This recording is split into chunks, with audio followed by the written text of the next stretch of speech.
Hello hi नमस्कार जय Jagannath welcome to my mini blog. सकाळ उठी देखिली कि बहुत जोरे आज वर्षा पकाउला तो आज जेहेतु मोर एग्जाम था तो मुझे बस पढ़ापढ़ी करदेली। तापर फ्रेश हो सारिकी ठाकुर को प्रणाम कर सारिबा परे एठी मोर ब्रेकफास्ट करनेली।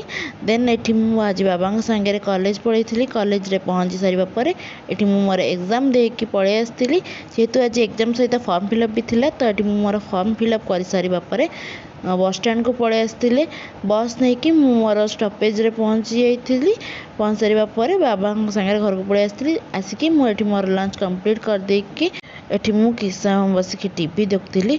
आउ किस समय एठी बसिकी टीवी देख सारिबा परे मामा एठी इवनिंग रे बनैथिले कखार फुल पिठा। मते तो कखार फुल पिठा बहुत ही भल लगे। आपण मानक भितर का भल लगे कमेंट रे जणाइबे। तापर एठी ट्यूशन पढ़ा पढ़े आसला तो एठी मु ताकू पढ़े सारिबा परे डिनर रेडी हो जाइतिला।